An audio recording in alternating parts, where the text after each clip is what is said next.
the people. Whether you are liberal, progressive, conservative, or otherwise, you get to air your point of view. We are an independent media outlet that, unlike mainstream media beholden to corporations, we only owe allegiance to you. Remember, you can also send me a tweet at EGBERTOWILLIES. That is at Egberto Willies. Let us engage. It is politics done right.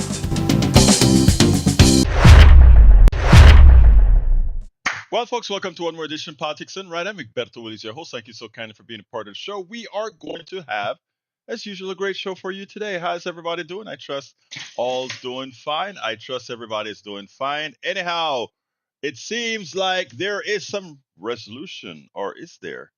It seems like they've captured the perpetrator of the killing of El Senor Kirk, Charlie Kirk. And of course, it's who we expected it to be. Welcome aboard, Gene. We missed the first few people in sub chat, but Gene Harf, how you doing? Mary McQueen says, I had gooseberry pancakes for breakfast. Yum. Ready to join you. You had gooseberry pancakes. Where's mine? I need some gooseberry pancakes with some maple syrup. That would be tasty and great right now. Jody Duckett is in the house. MC is in the house. Cynthia Verdell is in the house. LVW, La Profesora LVW says, the usual suspect. Yep, yep, and yep. Anyway, how are my peeps doing? Let me get to the chat to tell folks hello, hello, hello. Let's get there. All right, in the house we have El Senor. It's bringing up the rear, the top, I should say. AVQ from Brooklyn, New York. Welcome aboard. We also have Yvette Avery Harry from Atlanta, Georgia. Welcome aboard. We also have Paul Fleming, Binghamton, New York.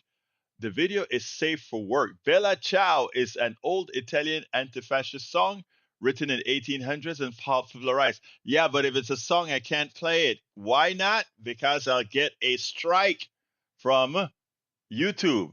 Copyright stuff. Patrick Magner, how you doing from Houston, Texas? AVQ. I got you already, AVQ. Let's see. Lag spike. What does that mean? Lag spike. Do I have a lag in the voice? Is that it? Okay. What can I see? Eric Hayes is in the house from Kingwood, Atascocita. And we have, wait a minute. Am I seeing right? That Eric Hayes is giving Bernie some kudos. I mean, we turning Eric into a progressive. Wow. I'm touched. Yes, I went over to Starbucks today after my brother from another mother was there, El Senor Bruce Pollard. Had a little chat with my dear brothers. How you doing, Bruce? Great to see you here in the chat. That was an enjoyable time.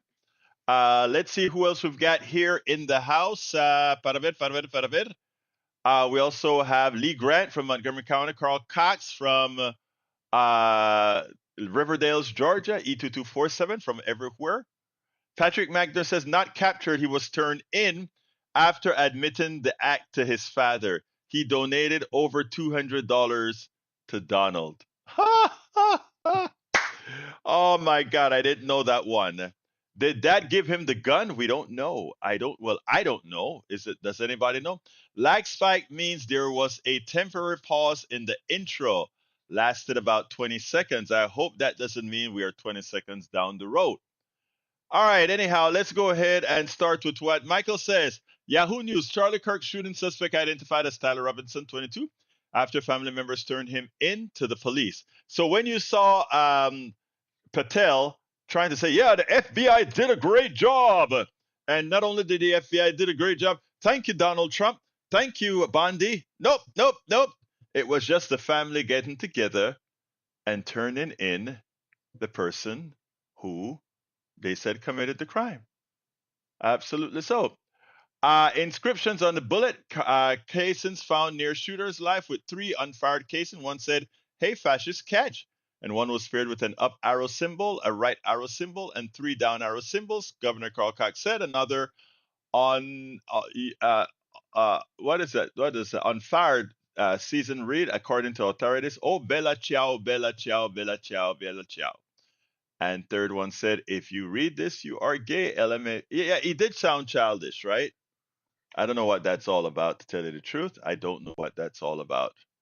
Repeating from yesterday's, numerous alt-right pundits in the right-wing bubble are calling for state violence against a leftist threat that doesn't exist, despite the identity and motives of the shooter currently remain unknown. And of course, we've just got reporting from El Senor Patrick that says the guy gave a donation of $200 to Donald Trump.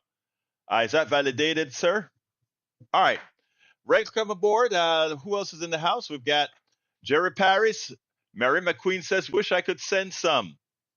I know. I want that blueberry or boysenberry or gooseberry pancake. And I want some. Well, actually, I do have some maple syrup from Costco. Costco's maple syrup tastes very good.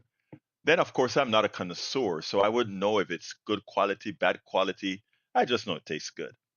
MC, welcome aboard. Michael, Adam W, Cynthia Verdell. How you doing, beautiful?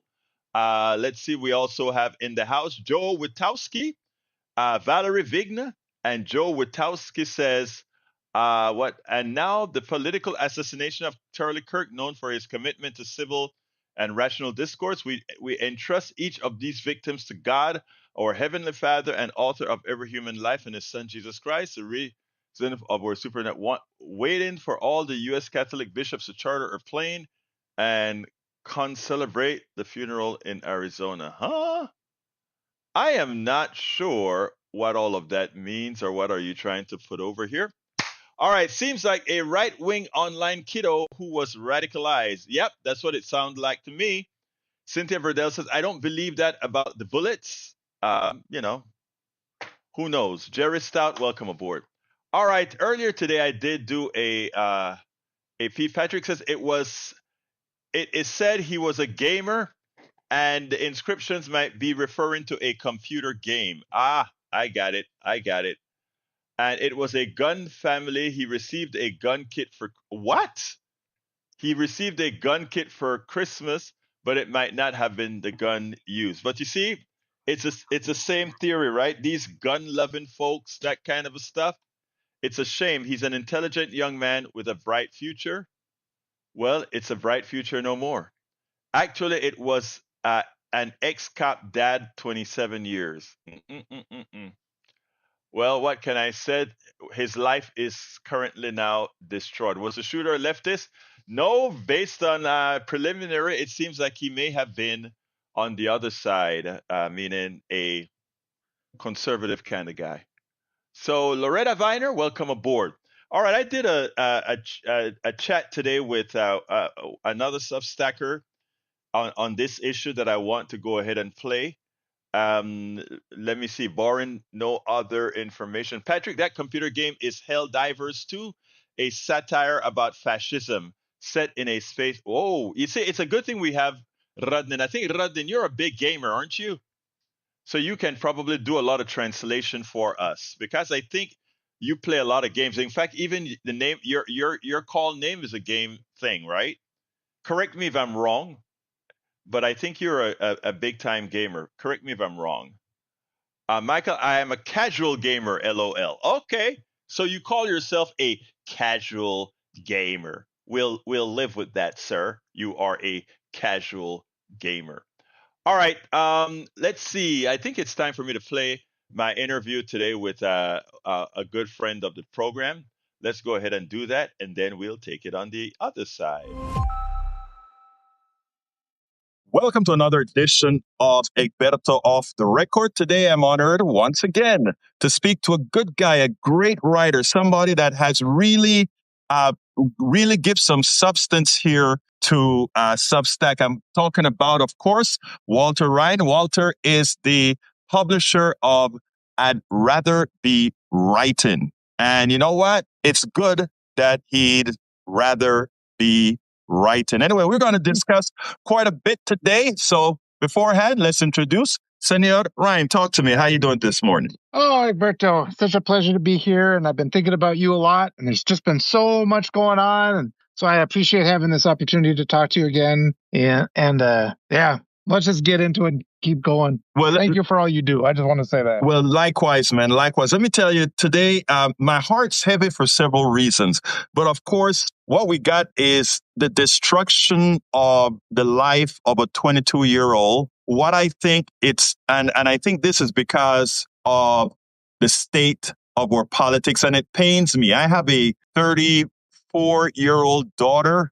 That's not too far removed, 12 years from a 22-year-old. I can't imagine the pain, irrespective of the ideological bent of that parent. I know how I would feel if that was my daughter, and that's that family's strife right now, that their son is responsible for taking another one's life, and especially in this climate where it's a life that has connection with a president that probably is going to be seeking some sort of a major retributions. Your thoughts? Yeah, this is just everything that's going on right now. And I did a talk yesterday. I told a friend of mine, it's like everybody just has to get the temperature down. Everybody's making these assumptions. And a thing that's on my mind, we all denounce this violence. The left has been trying to stop this gun violence for my entire life, And then earlier in this week, what do we have? We have a president who's sending out memes of pictures of himself in front of burning American cities, and then we get to these acts of violence happening.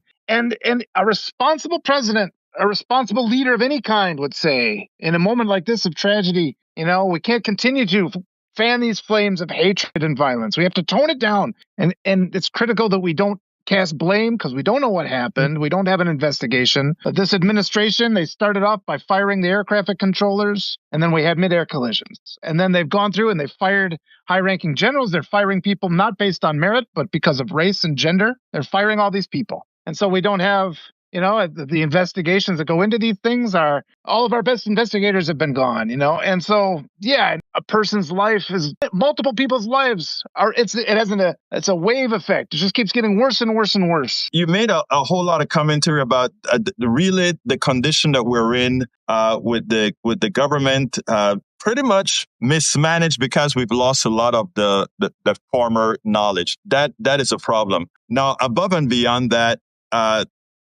what we're seeing right now with the polarization, unfortunately, in my opinion, this polarization has a lot to do with leadership. I know just as much as I do. Yes. You speak to a lot of people all over the country, and the people all over the country are not as polarized as the media would have you believe. It's not as polarized as until they insert issues to create said polarizations. Your thoughts on that? That's very, very important to say. And I think it's really dangerous. And even this morning, something as easy as when I dropped off my kids at school, I'm driving through my neighborhood. And it's like, okay, this is still a neighborhood. There's still houses here. There's people still going through their lives. We have to be really aware of the toxic nature of our social media. And even if you're in good spaces on your social media pages, there's still the stuff gets through, the negative stuff comes through. And so you do have to just get out and talk to actual real people, because it's easy to read the news or listen to how things are presented in the news, and you get an inaccurate impression of what people are thinking.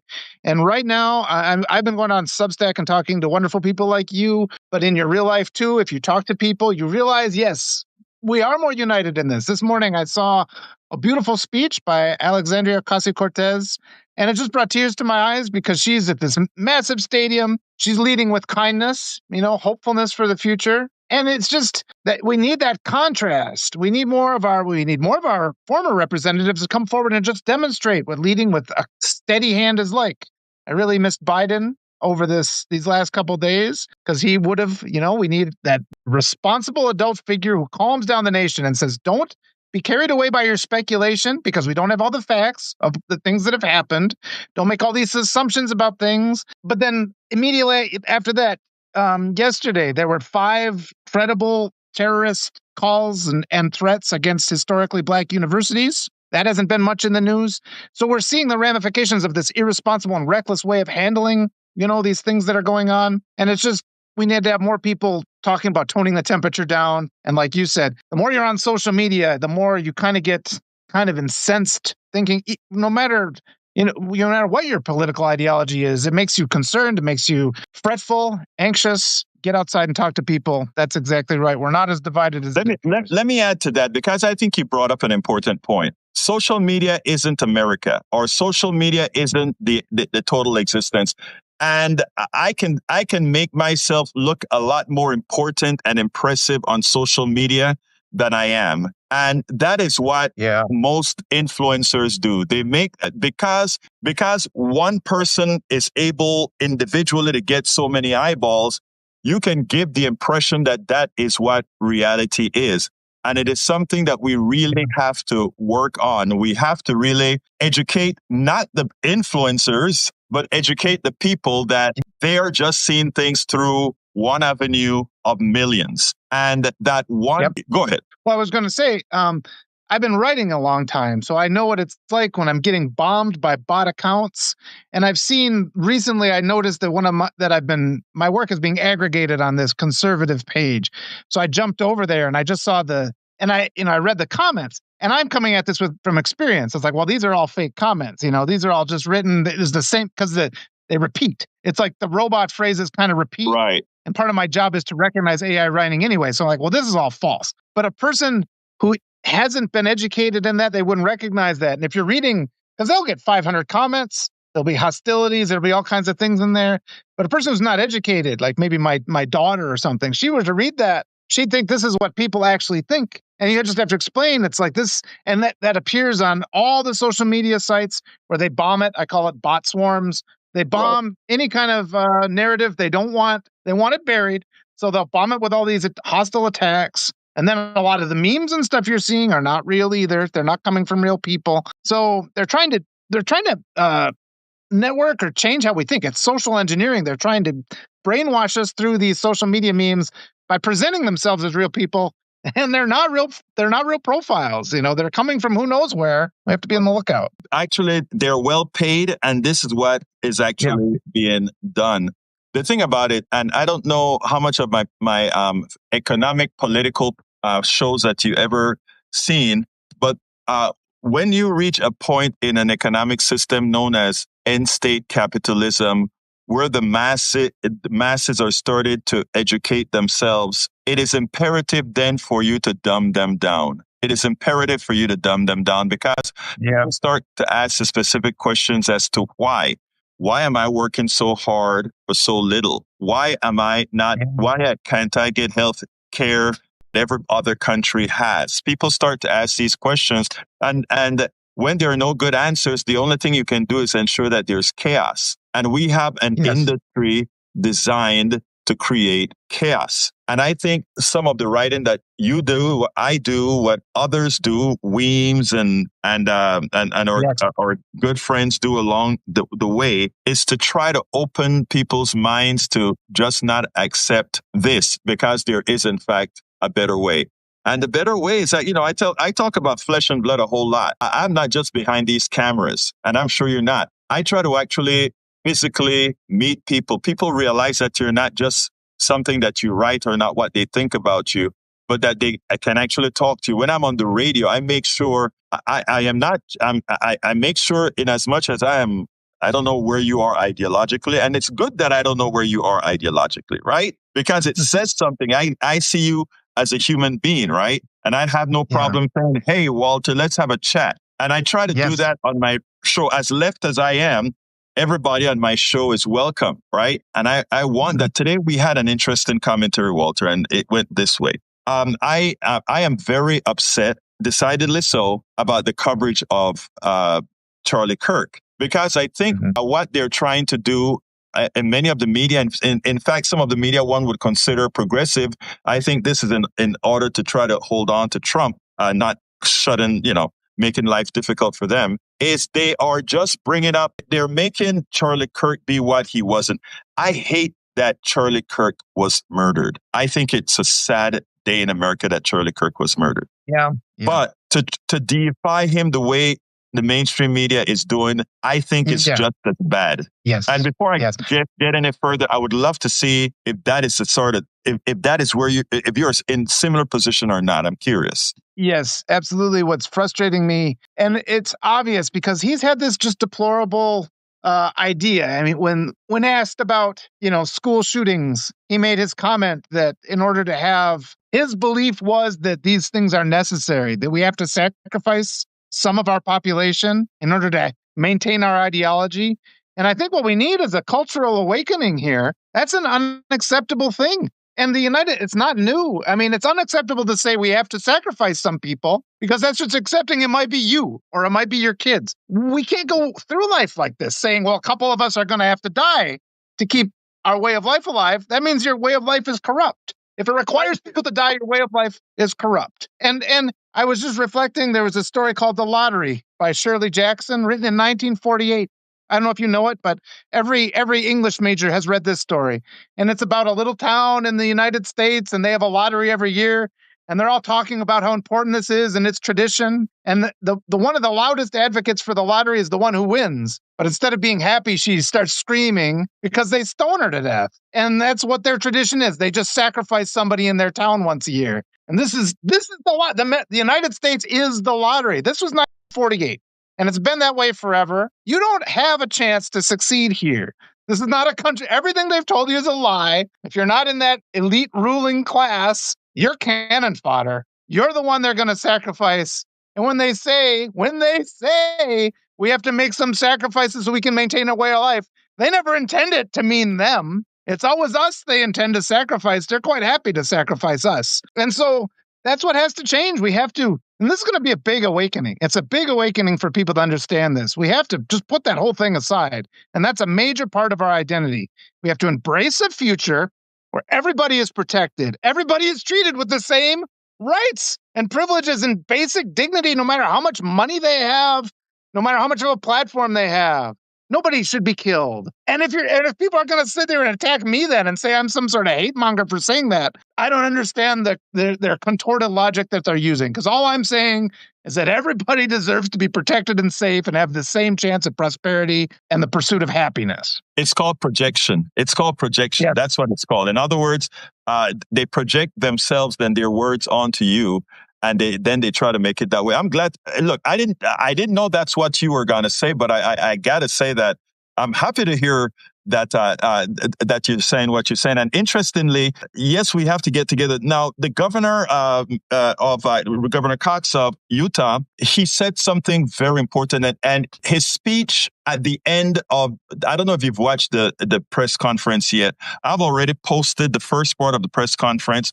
I'm going to go process the second part of the press conference with a heavy commentary. And let me explain what I mean by that. The governor went ahead and said, he spoke well about what we need to do. We need to get together. There are Republicans and Democrats in Utah that are getting together and speaking. Great thing. And he said, but you know what reminds me the most? Something that Charlie Kirk said, you need to forgive.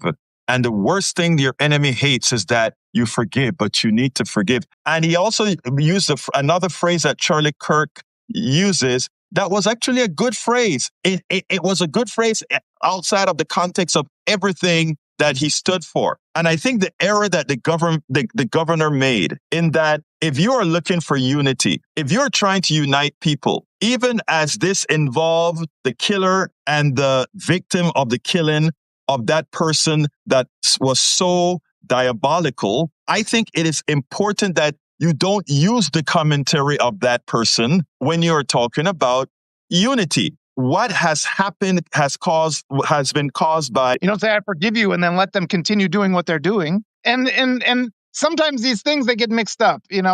People will talk about things like venerated traditions, they'll kind of disguise what they're trying to do. And it's like, well, what actually is the venerated tradition? And then it turns out to be something awful.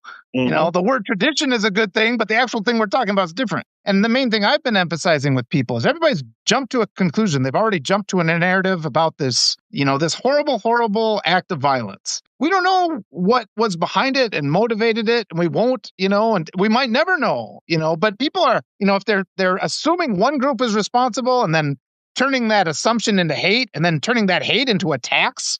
I mean, there were 5 attacks on historically Black universities. They had nothing to do with this. Right. And that should be denounced by everybody.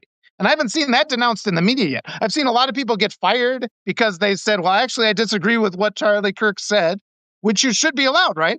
The whole point is we should be allowed to say what we want, And if I disagree with him, I should be able to say that and not lose my job, right? Doesn't matter, if something happened to him, I still disagree with what he said. But why is it that that's still where the narrative is controlled and we are not denouncing these real acts? I mean, it's not talk anymore. Real threats against historically Black universities. I've received more threats.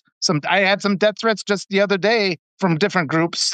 I'm not responsible here. This isn't my thing. So this cultivating the hatred here, like you're saying, rather than toning it down, it's like, look, we have to do the investigation. We have to rely on reasonable thought, not reactionary emotions with the assumption because of the optics of something. That's not evidence. The evidence is what the forensics teams find. And I'm not a forensic investigator. So I shouldn't determine or think that I know who is responsible and why.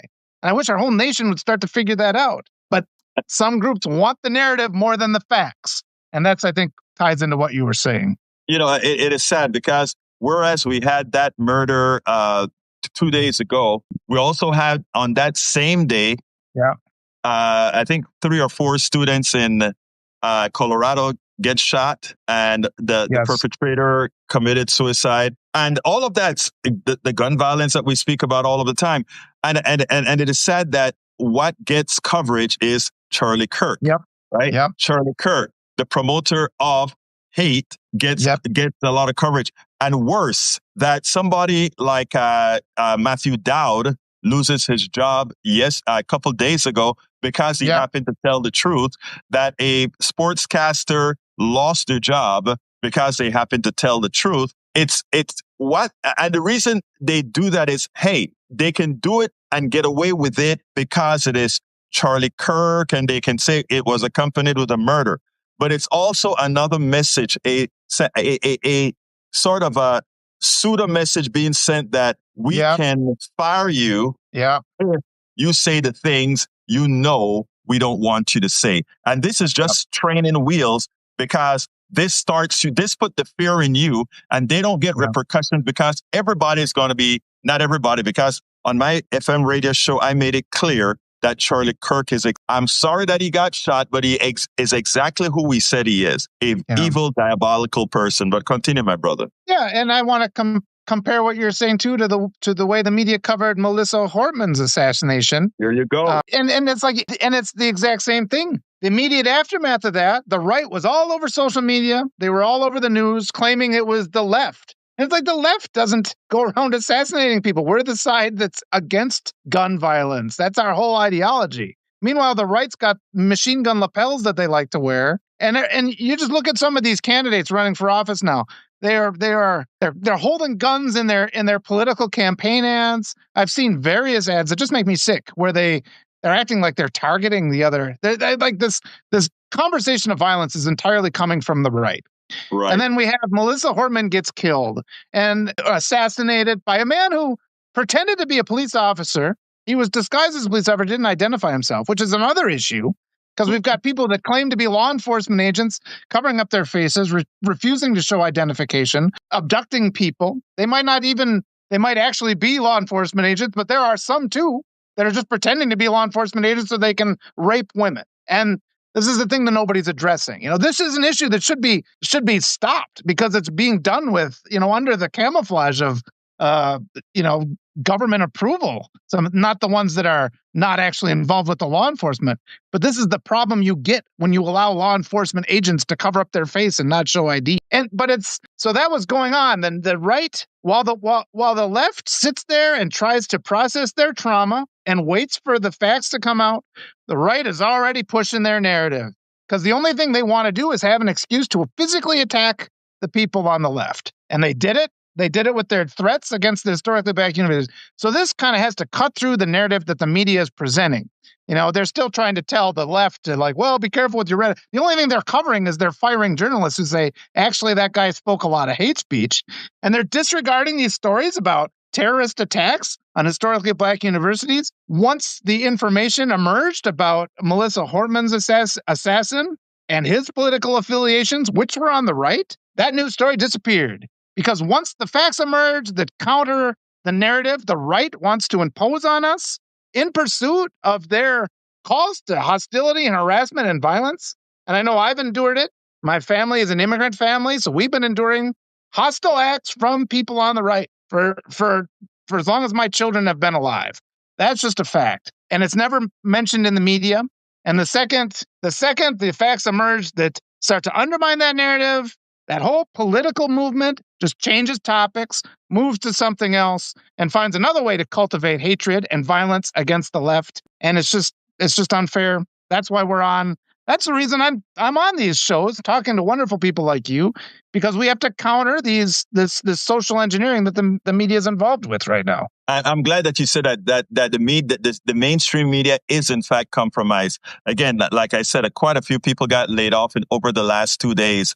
Now, it's interesting because one of the things that I did recently is there was a terrorism expert on, and the terrorism expert came out and said, as he's talking about these issues, he then said that most of the violence historically in this country has come from the left, which got me pretty upset because as somebody who follows this history for quite some time, it was clear to me that has come from where again? The right. In fact, from the inception of our country, slavery was a right thing, a rightward thing. And so I went and did some research and came out with the whole list of the different movements that involve the right. And I got some that I even forgot about. The right has been so violent through this country. And interestingly, even whenever there is violence on the left, it always seemed to be a violence trying to correct the ills of the right.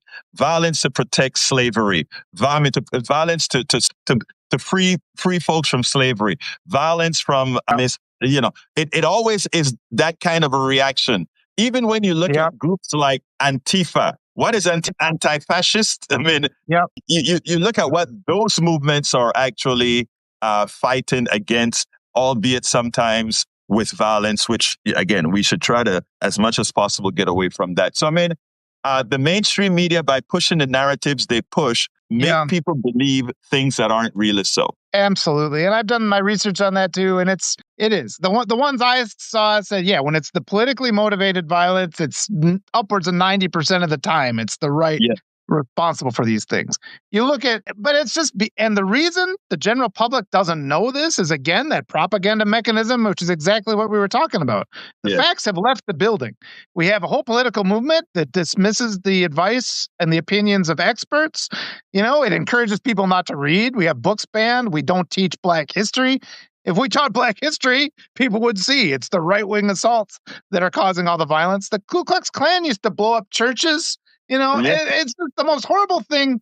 All these things are just so terrible. And then, getting back to Black Lives Matter, those were overwhelmingly peaceful. And people, they were overwhelmingly peaceful demonstrations. And if they became violent, it was because white supremacist agitators were bussed to the places and began attacking people. There's a video you can find online, and it's this guy who looks like he's in riot gear. He's walking through a neighborhood just breaking windows. That was Wisconsin. I remember when I'm not Minnesota. I think it was, or Minnesota. Wisconsin. Yep. Yeah, I think it was Minnesota. I think it was in the Twin Cities.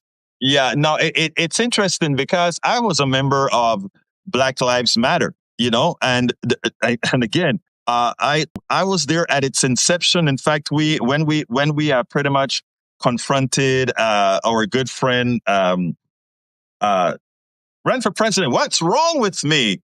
Our revolution. Bernie Sanders. Yes, we were in Minnesota. We were in Arizona, and during that, I think it was during the 2016. I don't remember which one it was specifically. But Bernie came out, and Bernie made no mention of anything that needed, racial justice was not a part of his speech. So they actually came in and they protested that, and that was about 3,000 people in the Netroots Nation Hall. And by the time we had the big rally down below with over 15,000 people, Bernie wisely had changed his speech to also include that as something that we as a country needed to work on.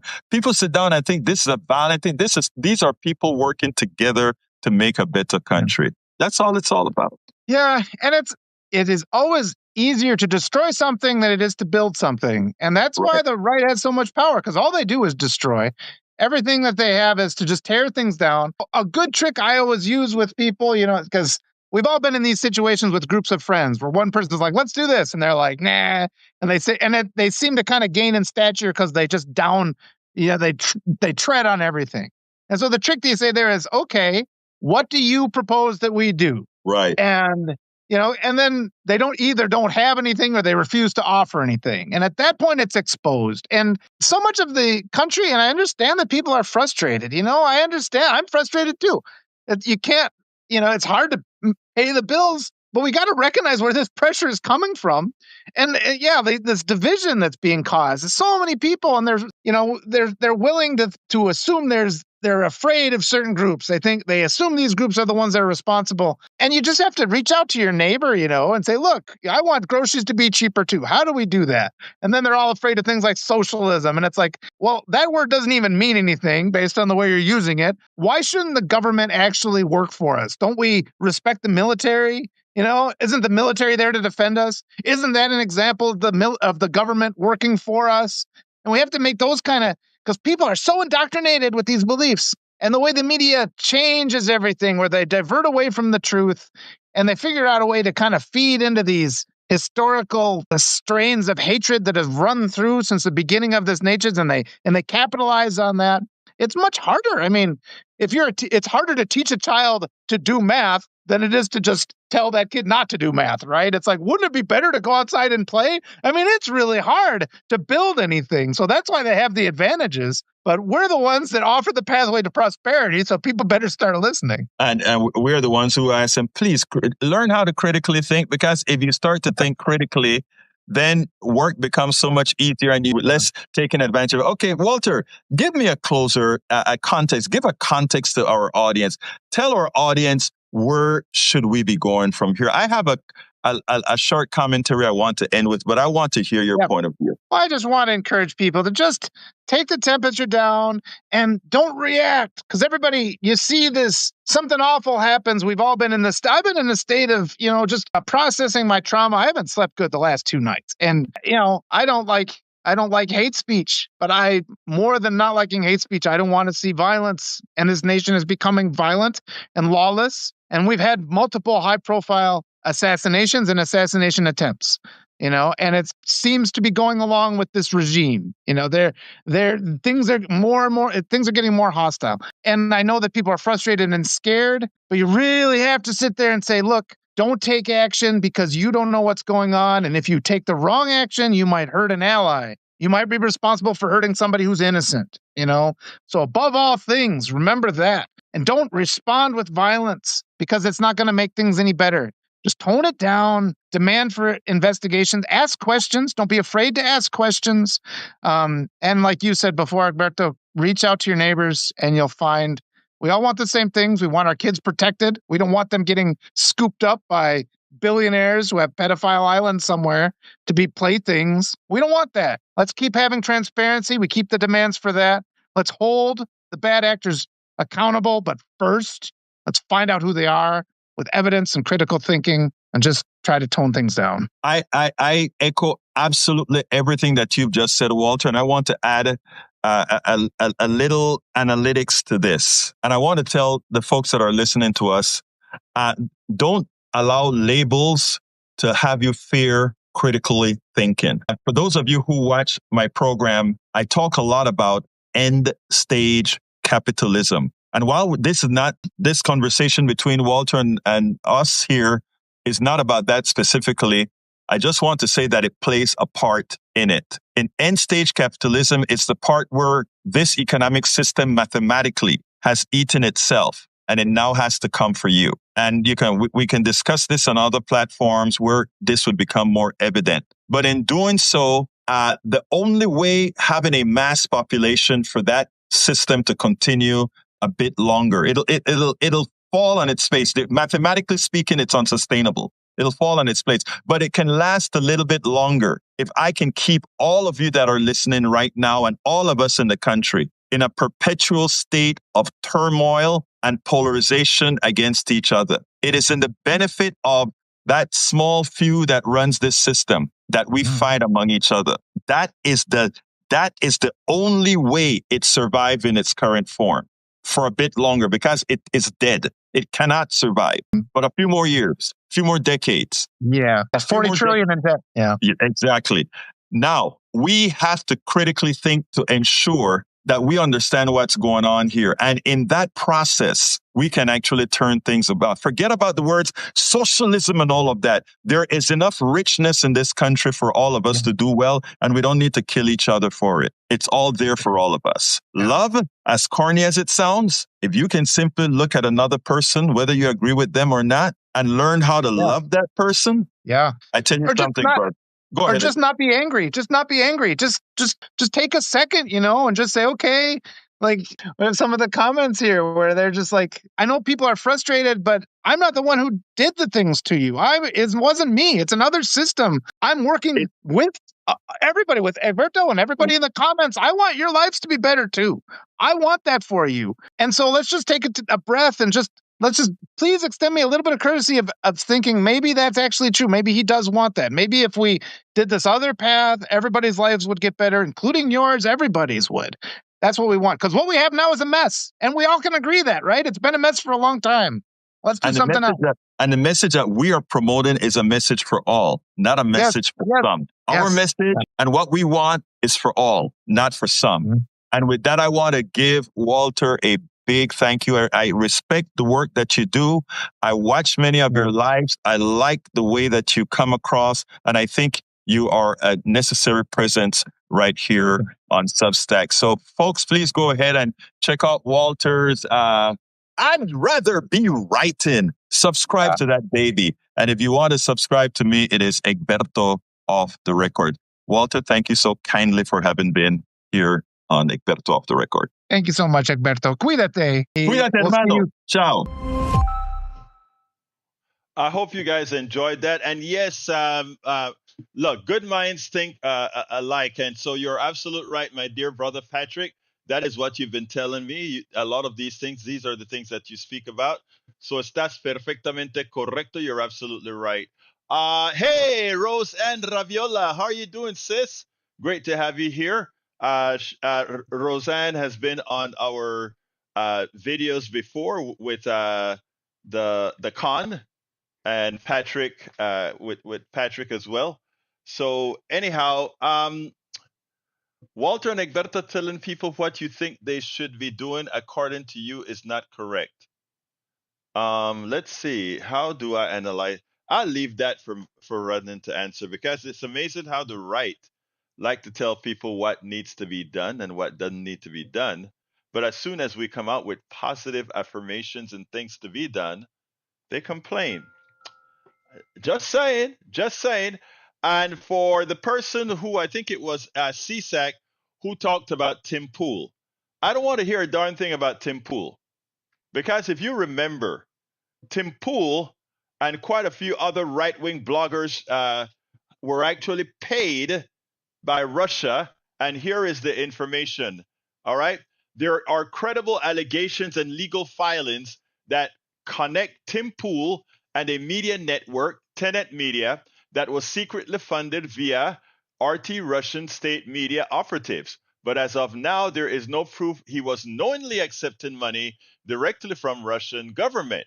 So he was getting it from indirectly from what again? Russian state media? Here's a breakdown of what's known.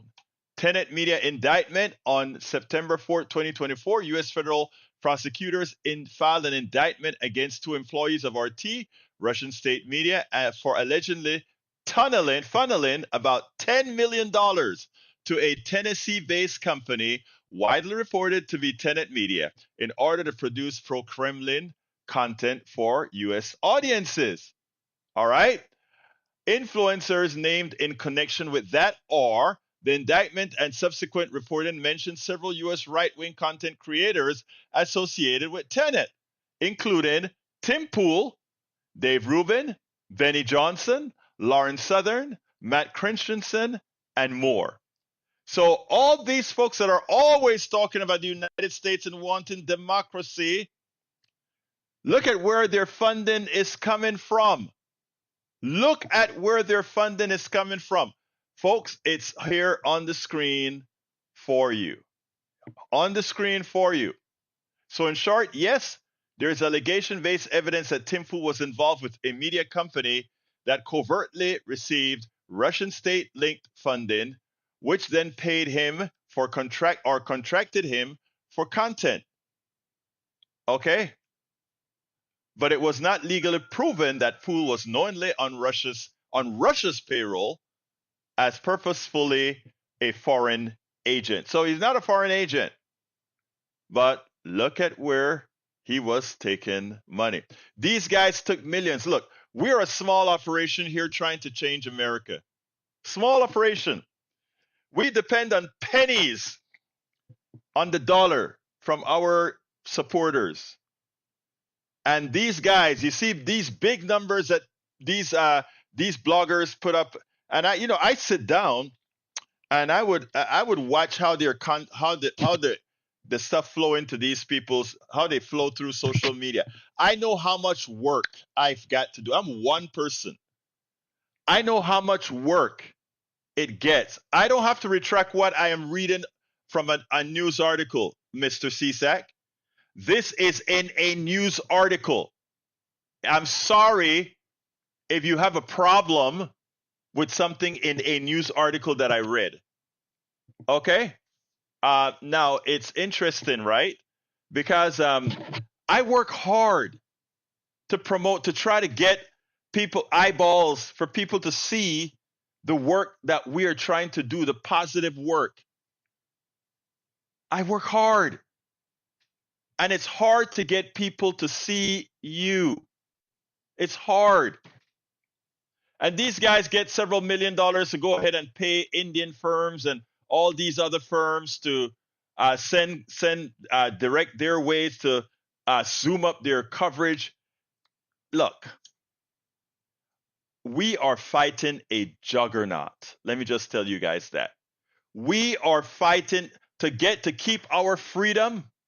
We are fighting a juggernaut. We are fighting other influencers, etc., that are being paid big dollars by outside forces, by shadow corporations. And most of us in the progressive media have, it's you. You're the one that makes us possible. We don't have the big pockets of the right-wing machine. Ask yourself, why is it that Donald Trump can never tell Russia, now you got to stop it? Stop it, Russia. Why? And we're a much more powerful country than Russia. We, the United States of America, is still the most powerful country in the world. But on an individual basis, Mr. Putin has more money than Mr. Trump. And Mr. Trump wants some of that money. It's a nasty world out there. And the only way we are going to change this world is for all of us to change it. It's the collective that's going to have to do it. There's an article that I want to cover today, and the title of it is from an author Bradley Blankenship, called "I've Seen States Collapse. Now I see it happening here." Now I see it happening here. And let me explain about this article. I don't have much time to read it. But in effect, what they want to point out is this doesn't happen like that. It happens as your different private institutions start to go corrupt. And the article from Bradley Blankenship, he's in Northern Kentucky. And he itemizes how, and there's one, I should have highlighted the particular sentence. In Northern Kentucky, I just want to read one sentence that he has here that I want to highlight, because it doesn't seem like much, but this is how it starts. He says the following: in Northern Kentucky, I've uncovered a network of corruption that spans law enforcement, prosecutorial offices, courts, and local media. Police ignore credible murder leads, prosecutors bury evidence, courts issue orders without hearings, and journalists, some of out of fear, others out of complicity, refuse to report the truth. In my own case, I face obstruction, threats, targeted harassment, and retaliatory smears simply for investigating what any decent system should have investigated itself. That is the core of the article. That is in just a few counties in northern Kentucky that the author is talking about. But that also can be expanded to what Trump has done to the state, to the country in general. The Supreme Court has become the lackey for Trump, where, as this guy said, courts issue orders without hearings and not enforcing the laws. They've given Donald Trump carte blanche. He has all kinds of immunity because he's president. Patel and the FBI, as well as the Justice Department under Biondi, are not doing their job to prosecute those who need to be prosecuted. And at the same time, they're harassing people like the government, the reserve governor, and a few other senators with false claims, harassment. This is how nations fall. It's not only the little things in northern Kentucky, but when expanded to nationally, and you watch how our Supreme Court has turned into a lackey for Trump, we see how Trump is selling off the country, selling off public lands, or attempting to sell off public lands, I should say, corrupting the institutions. That is what we're talking about. That is what must be, folks, mitigated. And it only starts with you. They can only do that if we support those who are, in fact, promoting this. And we can stop it. Michael says the Supreme Court is mostly covering cases on their shadow docket, just ruling without explaining their rulings. There's nothing in the Constitution that mentions a shadow docket. Exactly. So Hirut Kudain Marian says Trump is a tool for the Supreme Court, not the other way around. I understand what you mean by that. I understand exactly what you mean by that. But he is the lackey of not only the Supreme Court, but of the heritage foundations, etc.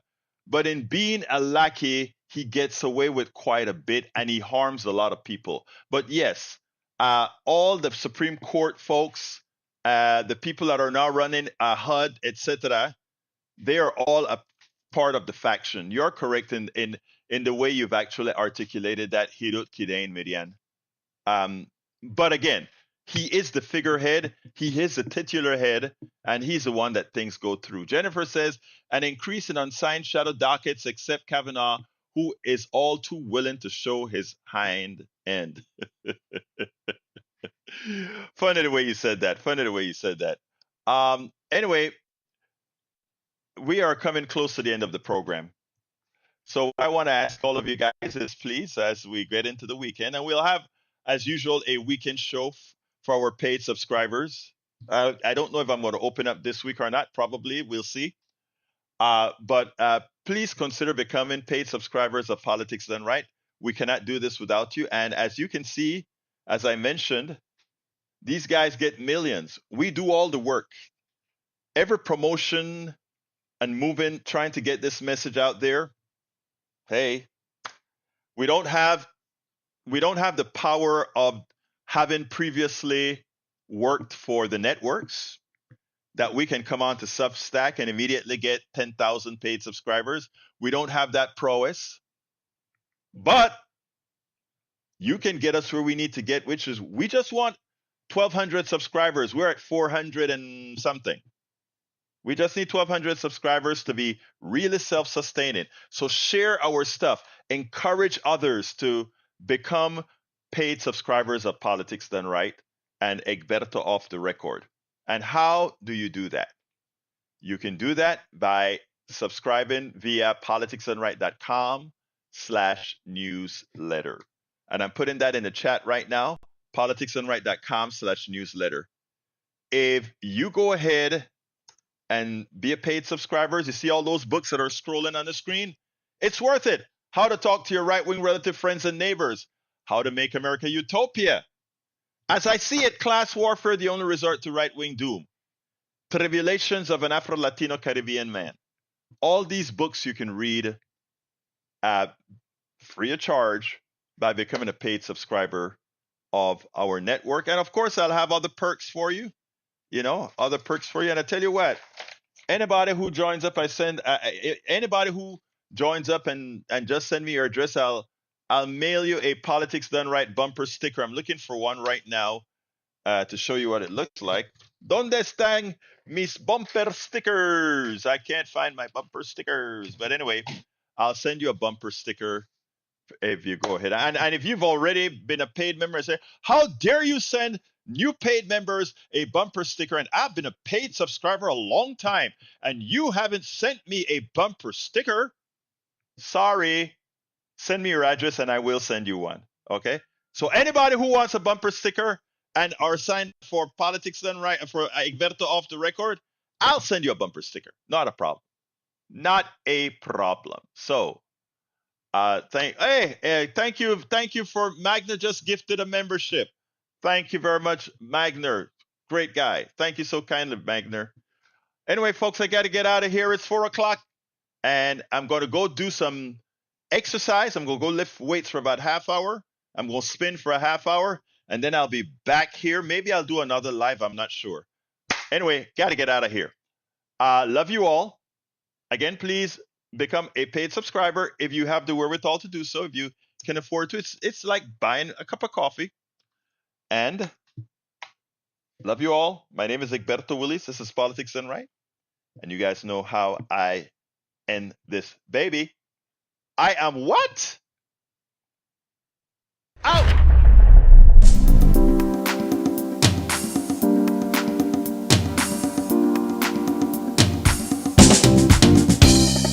Welcome to Politics Done Right.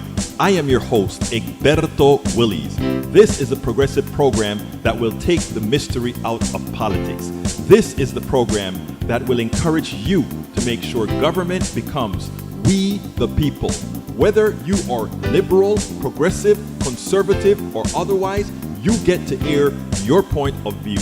We are an independent media outlet that, unlike mainstream media beholden to corporations, we only owe allegiance to you. Remember, you can also send me a tweet at EGBERTOWILLIES. That is at Egberto Willies. Let us engage. It is Politics Done Right.